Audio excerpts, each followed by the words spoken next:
በደቡብ ኢትዮጵያ ክልል ለመጀመሪያ ጊዜ የተከሰተው የማርበርግ ቫይረስ እንደ ሀገር ዜጎችን ያስደነገጠ ለጤና ባለሙያዎችም ጭምር አዲስ ክስተት ነበር። በኢትዮጵያ ለመጀመሪያ ጊዜ ጂንካ ላይ የተከሰተውና እጅግ ያስደነግጣል። በሰዓቱ የነበረው ሁኔታ እጅግ አስደንጋጭም ነው፣ አስፈሪም ነው።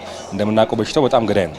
ስለዚህ ሌሎች ሀገሮች ላይ ተከስቷል። ፋታሊቲ ሬቱ በጣም ሀይ ነው፣ የሞት መጠኑ በጣም ሀይ ነው እና ያን ስታይ እጅግ አስደንጋጭ ነው። ነገር ግን ያለን አማራጭ እንደ ጤና ባለሙያ ምን እናድርግ የሚለው ጋር መሄድ ነው። ስለዚህ የመከላከያ አማራጮች እንዲሁም ደግሞ በሽታው ተያይዞ የመጡ ሰዎችን ደግሞ እንዴት እናክ የሚለው ላይ ነው የሰራ ነው። እንደ አጠቃላይ ሂደቱ ከናሽናል ጀምሮ እስከ ሪጂናል ድረስ በጣም የተዋቀረ ቲሞች ተንቀሳቅሰው ነበረ። ከናሽናል ቲሙም ታክስ ፎርስ የተዋቀረ ከመልቲ ዲሲፕሊናሪ የሆነ ታክስ ፎርሶች ተዋቅረው ነበረ ወደ ሪጅኑ የሄዱትኝና እዛም ሪጅን ላይ የነበሩት በጋራ በመሆን የተለያዩ ሴክተሮች አንድ ላይ በመምጣት ነበረ እኛም ሲሰሩ መጀመሪያም ተዘጋጅተው ነበር ኦልሞስት ያገኘናቸው። ኢትዮጵያ ከበሽታው ክስተት በኋላ በድንገተኛ የማህበረሰብ ጤና አደጋ ፈጣን ምላሽ ስትሰጥ ቆይታለች። ለተከታታይ 42 ቀናትም አዲስ በቫይረሱ የተያዘ ሰው ባለመኖሩም የዓለም ጤና ድርጅት ባስቀመጠው መስፈርት መሰረት ከቫይረሱ ነፃ መሆኗንም አረጋግጣለች። ይህ ይፋ የሆነው የኢትዮጵያ ድንገተኛ የማህበረሰብ ጤና አደጋ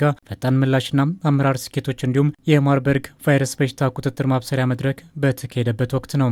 የማርበርግ ቫይረስ ነፃ እንደሆነ የመጨረሻው ታካሚያችንን ካወቅንበት ጊዜ ጀምሮ 42ኛ ቀናችንን ይዘናል።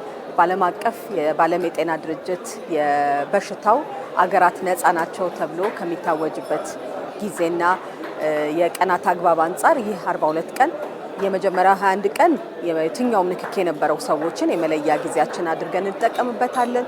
ከዛ በተጨማሪ ደግሞ ሁለተኛውን 21 ቀን ደግሞ ቀጣይ ምርመራዎችን እያደረግን ቅኝቶቻችንን እየቀጠልን እንሰራለን። በዚህም እንግዲህ 42 ቀንን ጨርሰን ሀገራችን የማርበርግ ቫይረስ በሽታ ሙሉ ለሙሉ ነፃ መሆኗን በእኛ በአገራችን እንዲሁም ደግሞ በዓለም አቀፍ ስታንዳርድ ነፃ መሆናችንን ያወጅንበት ቀን ነው። የስኬት ኢትዮጵያ የህብረተሰብ ጤና ስጋቶችን ለመቆጣጠር የሚያስፈልገውን የቴክኒክ አቅምና የሰለጠነ የሰው ኃይል እንዳላት ማረጋገጫ ሰጥቷል። ማርበርግ ቫይረስ በሽታ አገራችን ነፃ መሆኗን ብቻ ሳይሆን የምርመራ አቅማችን በራሳችን ለመጀመሪያ ጊዜ የቫይረሱ ዘረመልም በራሳችን ለይተን ለአገራችን የመጀመሪያ ጊዜ እንደሆነ ይታወቃል። ማወቅ ብቻ ሳይሆን ይህን ምርመራ በራሳችን አቅም በራሳችን የህብረተሰብ ጤና ኢንስቲትዩት ላቦራቶሪዎች ምርመራውን አረጋግጠን ለዓለም አቀፍ የትኛውም ባለድርሻ አካላት ደግሞ እንዲያውቁት አድርገናል። ያም እንግዲህ አገራችንን ብቻ ሳይሆን አህጉራችንን እንዲሁም ዓለማችንን በጋራ ለመጠበቅ ያለን አቅም ምን ያህል እንደጨመረ ያሳያል። እንደ ዓለም ጤና ድርጅት ወረርሽኞች ሁልጊዜ ከማህበረሰብ የሚነሱና በማህበረሰብ ውስጥ የሚጠፉ መሆናቸውን እናገራለን። ይህ ክስተት በኢትዮጵያ ከታየ ጀምሮ የተከናወኑ የመከላከልና የመቆጣጠር ስራዎች እጅግ የሚደነቁ ሲሆኑ በሽታውን ለመቆጣጠር የተደረጉ ጥረቶችንም በአድናቆት እንመለከተዋለን። ዛሬ ቫይረሱን በመቆጣጠራችሁ እንኳን ደስ ያላችሁ ልንል እንፈልጋለን። በእርግጥም ከማህበረሰብ ጀምሮ እስከ ማዕከላዊ ደረጃ ድረስ የተዘረጋ ጠንካራ የጤና ስርዓት ፖሊሲና ውጤታማ የመከላከል ስራ ከተጨባጭ የአመራር ትኩረት ጋር አሳክታችሁታል።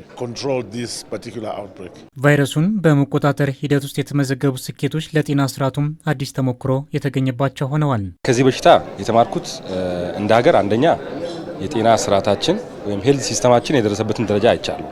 ከላቦራቶሪ አንጻር፣ ከግብአት አንጻር እንዲሁም ከሕክምና አሰጣጥ አንጻር ትልቅ ደረጃ እንደደረስን አይቻለሁ።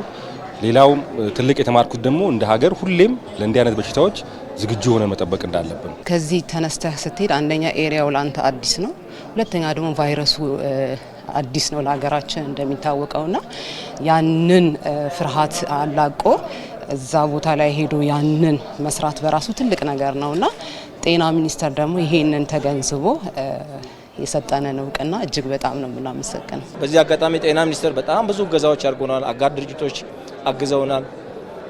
ኮሚትድ የሆኑ በጣም ቁርጠኛ የጤና ባለሙያዎች ነበሩ፣ ከጂንካ ሆስፒታል ጀምሮ ማለት ነው። ሁሉም ማለት ነው ሐኪሞቻችን አዲሱም አሉ፣ የኮቪድ እውቀት ያላቸው ማለት በድፍረት ነው ሩሩ ሆኖ ነው ስራውን የጀመሩትና ይሄ ስኬት የሁሉም የጤና ባለሙያ ስኬት ነው የሚል እምነት አለኝ። የተወካዮች ምክር ቤት አፈ ጉባኤ ታገሰ ጫፎ በዚህ ወቅት ባስተላለፉት መልእክትም ቫይረሱን ከኢትዮጵያ ማጥፋት የተቻለበት መንገድ የጤና ፖሊሲው ስኬት እንዲሁም የአመራር ቁርጠኝነትና ቅንጅት ማሳያ መሆኑን አንስተዋል። ይህ ስኬት ከጤና ድል በላይ ትርጉም እንዳለው ልንገነዘብ ይገባል። ይህ የጤና ፖሊሲ ስኬት የአመራሩ የጤና ባለሙያውና አጋር አካላት በጋራ አብሮ መቆም የጽናት፣ የጥንካሬ እና በጋራ የመቀናጀት፣ የመተባበር፣ የመደመር እሳቤ ውጤት ነው። በመርሃ ግብሩ በኢትዮጵያ የማርበርግ ቫይረስ በሽታን ለመቆጣጠር አስተዋጽኦ ላበረከቱ አካላት እውቅና ተሰጥቷል።